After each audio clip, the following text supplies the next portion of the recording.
Welcome back to The Wicked Daughter, caring for your aging parent one meltdown at a time. One of the hardest parts of caregiving isn't helping your loved one. It's making decisions. Decisions you never imagined you'd have to make. Decisions that don't have a perfect answer. Only the answer you believe is right in that moment. This week, I'm going to tell you why I hadn't given the hospital my mom's Do Not Resuscitate order, her DNR. But to understand that decision, I first have to take you back to another quiet stretch in the hospital. You see, by this point, I'd learned something about hospital life. It wasn't one nonstop emergency. It was quiet until it wasn't. There would be a few days where nothing much changed. The doctors would make small adjustments. The nurses would reassure us that things were stable. I'd start to exhale, and then something would happen that changed everything. That's the rhythm of caregiving. Just when you think you've caught your breath, someone knocks it right back out of you. The hard part is, you never know which kind of day you're walking into. Every morning I drove back to the hospital wondering what I was going to find. Mom was still on the ventilator, still holding my hand, still fighting. And I stood there wondering, is this what getting better looks like? Or have we simply stopped getting worse? No one hands caregivers a scorecard. You learn to celebrate things like oxygen numbers holding steady, a blood pressure that's about the same, or hearing the words, no significant changes. Words I used to think sounded disappointing suddenly became the best news I could hope for. That's when I realized something. Hope and anxiety aren't opposites. For caregivers, they're roommates. You carry them both every single day. Every morning I hoped today would be the day, and every morning I was terrified today would be the day. The days developed their own rhythm. I'd hold Mom's hand. She'd squeeze back. I'd lean close and whisper, "This is only temporary." I didn't know if I believed it anymore, but I knew Mom needed to hear confidence, not fear. Every few hours, the respiratory therapist came to suction her lungs. If you've never seen it, be grateful. I couldn't watch. I'd stand off to the side, staring at the monitors instead, still holding her hand while trying to pretend I was being brave. Then they decided to try taking her off the ventilator again. Once again, they asked us to leave the ICU. Waiting outside those locked ICU doors is its own special kind of torture. Once they closed behind us, we were completely cut off from whatever was happening inside. No monitors, no updates, no way to help, just a hallway. A tiny waiting room with a few uncomfortable chairs and our own imaginations.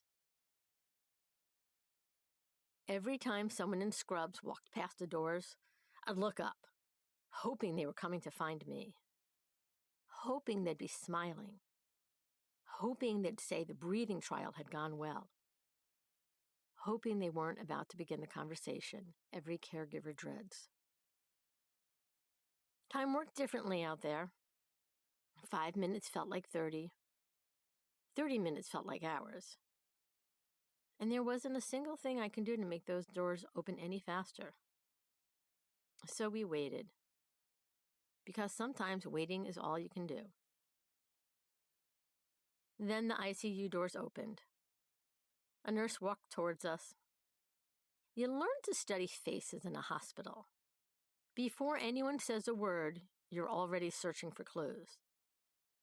She gave us a small, sympathetic smile. The breathing trial didn't go the way we'd hoped. Mom's numbers had started dropping again. They'd put her back on the ventilator. Another failed attempt. Another reminder that recovery wasn't going to follow my timeline, no matter how desperately I wanted it to. That afternoon, Mom's cardiologist came to see her. He walked into the room, looked at Mom, looked at me, then quietly asked, "You know her wishes, don't you?" I nodded. "I do." Then I admitted something. I never gave the hospital her DNR. He was quiet for a moment. Then he said something I'll never forget. If they had had it, she probably wouldn't be here. I want to pause here because this is important. Mom absolutely wanted a do not resuscitate order. We had talked about it. I knew what she wanted, and I respected it. But when she was admitted after the accident, I made the decision not to provide it. Not because I wanted to ignore her wishes, not because I wasn't willing to let her go when the time came. I believe this wasn't the situation she had imagined when she made that decision. You see, before the accident, she was active, independent, living a full life. She wasn't dying from a disease that had reached its natural end. She had been injured, badly, but she also had a real chance to recover. I didn't want a document to close the door on treatment that could give her that chance. If her body reached a point where it was telling us it was time, I would have honored her wishes without hesitation. But I didn't think we were there. Her cardiologist wasn't criticizing my decision. He simply wanted me to understand the weight of it. Because if that DNR had been in her chart that night, the decision to put her on the ventilator might have been very different. Looking back, I believe that decision gave Mom the opportunity to keep fighting. But at the time, I didn't have the luxury of hindsight. At the time, I sat there wondering if I'd made the biggest mistake of my life. Had I given Mom another chance? Or had I simply given her more pain? More tubes? More procedures? More suffering? Because I wasn't ready to let her go. That was my meltdown. Not tears, not yelling, just sitting beside my mom while my brain quietly tortured me with questions that had no answers. Somewhere around this point, the days stopped having names. I couldn't have told you if it was Saturday or Monday. My notebook has gaps. My memory has gaps too. That's another thing no one tells caregivers. You remember moments, not days. Somewhere in the middle of all this, my husband was looking over Mom's medications. You see, by then, we'd both gotten into the habit of paying attention to every test, every medication, every change in her chart. He looked at me and asked, "When did they restart the heparin?" I froze. They shouldn't have. The blood thinner had been stopped on purpose. Mom had a large hematoma in her abdomen, and the doctors wanted to give it time to shrink before restarting any anticoagulants. I asked the nurse to check. Sure enough, it had been restarted. It was a mistake. Thankfully, it was caught quickly and stopped again before it caused another setback.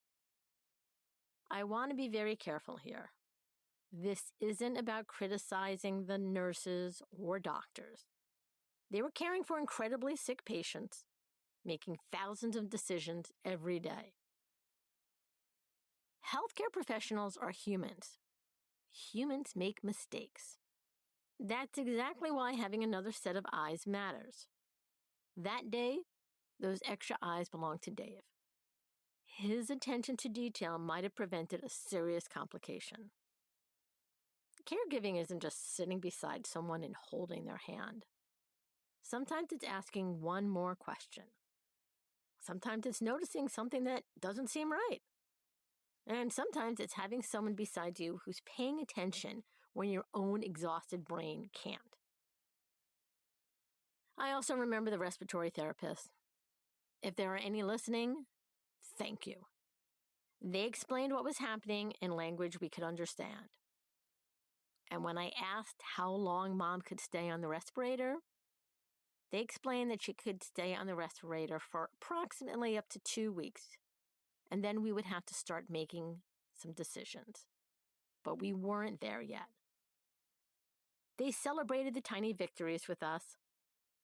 Less fluid coming out during suctioning, a little more breathing on her own. The machine turned down just a little bit further. Caregivers don't live on miracles. We live on tiny victories. 3.5 days after she went on the ventilator, they turned the machine down again. This time, she breathed for 25 minutes on her own. The ventilator was still there if she needed it, but she was doing the work. Then they asked us to leave one more time. I hated those words. We need you to step outside. About 10 minutes later, a nurse came to get us. My heart sank. I was certain it hadn't worked. Instead, I walked into the room, and there was Mom. The breathing tube was gone. She had an oxygen mask covering the marks the ventilator had left on her face. The feeding tube was still in her nose. She looked exhausted. She looked battered. She looked nothing like herself. But she was breathing on her own. For the first time in what felt like forever, I let myself believe we might finally be turning a corner. Not because suddenly everything was okay, far from it, but because I was beginning to understand that recovery doesn't usually happen all at once. It happens in tiny victories.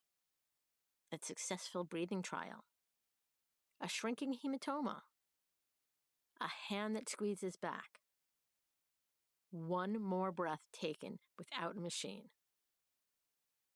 As caregivers, we learn to celebrate moments no one else would even notice. The hardest part? Allowing yourself to believe those moments might actually mean something. Because after enough setbacks, hope becomes scary. Not because you don't want to feel it, but because you're terrified of losing it. Next time, I thought the biggest hurdle was behind us. I had no idea we were about to enter a whole new chapter. One where every hospital visit began with a scavenger hunt. Where's Mom today? ICU? Step down? Cardio ICU? Another department? Back to ICU? At one point, I was beginning to think they were moving her just to make sure I was getting my daily cardio. Thankfully, that meant she was still fighting. And after the week we just survived, that was more than enough. Around here, we're calling that a win. If you're enjoying The Wicked Daughter, I'd love for you to join our community. Visit wickeddaughter.com for your free caregiver emergency checklist. Connect with us on Facebook. And if this episode spoke to you, leaving a review helps other caregivers find the show. Until next time, take care of yourself too. When your friends say cherish this time, you smile while you're losing your mind. Was it the pharmacy line or the rush hour doctor drive? So you swallow that glare with a laugh and a sigh and say, don't fret, dear, we're having the time of our lives. Oh, we're having the time of our lives. Wicked Daughter.